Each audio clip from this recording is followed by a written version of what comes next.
The marketing button is a free element that comes with the ultimate add-ons for Gutenberg, which is a free plugin from Brainstorm Force. You can find it within the WordPress repository.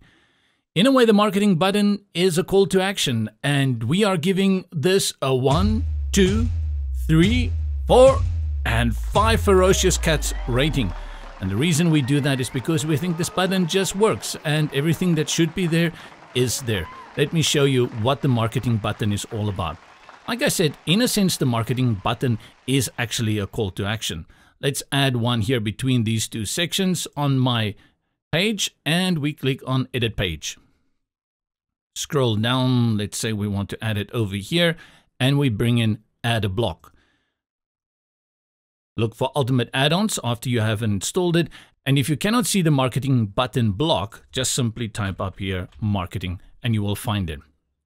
I've mentioned a few times now that it's in a sense actually a call to action with just a few presets or a few styles that you can apply very easily, and I think it works very well. The moment you see this kind of display, you know, hey, I need to click here. This looks like something that is being marketed, and this is the standard form. Before we make any changes, I'm going to update the page and take you to the front end, because one thing you have to remember about many of the blocks that come within Gutenberg add-ons is that they are just a simple content, and they do not have things like margins and spacing around it to fit onto the page. So you can see here, it just drops there. If you want this to be a standalone, like a big call to action, you need to put this inside some kind of container where you have more control over the padding. If you're just going to add it to any other column, if we grab it here and drag it and drop it there, let's update it, preview it, and now you're just going to, again, align it. Again, you may run into problems with spacing. Let's go to the back. I'll delete it, remove the block, and let's get rid of that, and let's find a place we can drop it again.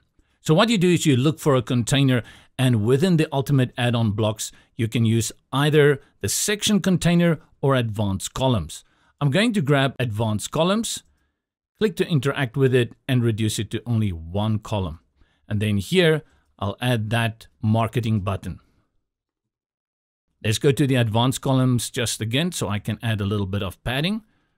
I go here to the options in the sidebar and look for my spacing, and you see here is padding at the top, and I'll increase that to 100, and also for the padding at the bottom, 100.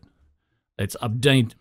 And now you will see it will look much better on the front end. You've applied that spacing, there's more separation, and it draws the attention of the viewer into it. Good.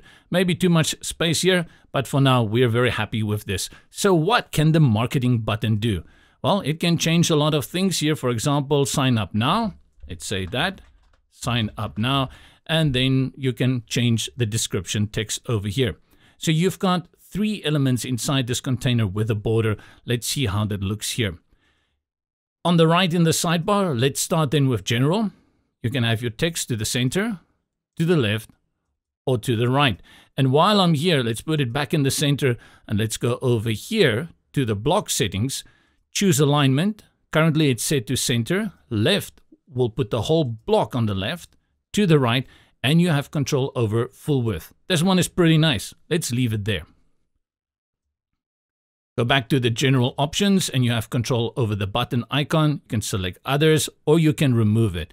It can be before or after the text. I'm going to leave it at after. Icon spacing, that adds more space between the title heading and the icon. And you have also control over a little bit more separation between the title and the description below it. Collapse general, and let's look at the content. Here you're going to do styling in terms of typography, your description, and your colors. Background is what's going to play an important role here. You have more control over padding, and these sliders are so super sensitive, so be very careful.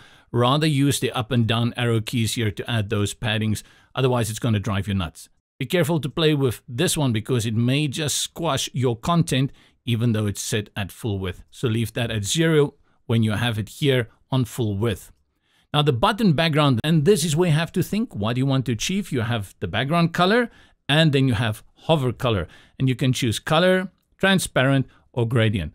Let's leave it on color, and I'm going to use this light color currently, but then for the hover color, let's put it on blue.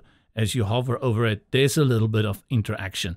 And that's good because you usually want some kind of animation when people are at a call to action or a button, or in this case, a marketing button. Close the background and you have border. Similar controls here. You can put it on many various styles. You have groovy button, groovy border, inset. Let's put it on groove, increase the border width. And now you can see what is a groove border. Let's choose rich, and it's just switching the inset from the groove. Let's go back to solid and put our border width back at 1. So you can make some nice plaque looking borders over there. And again, you have border color here and border hover color. So I put the hover there, so we have a total blue one. And that's it. And that's why it's getting 5 ferocious cats, because this is a simple little element block and it does exactly what it wants to do, and we think it works very well. And most importantly, it is free. Let's just have a look on the front end, and then we test it for responsiveness on tablets and on mobile. Activate my developer mode here in my Blisk browser. Let's first test it on Apple iPhone X. Scroll down. And there's our button. Your text will naturally cut here, so you will have to go and either add some space breaks there or reduce your text, but this is good. And then on your Apple iPad, also a very good interactive button. Finally, before I exit here, just to remind you, go to General and you have to add your link in over here. So let me see what have we got here. We've got an About Me page. Just want to see what is the slug for that, About. So if we sign up now, we want to send them to the About page. We just type in here / and About. Update that. And we click on Preview, it takes us to the front. While I'm here, let's scroll down. And I'm going to, on the tablet display, click on it.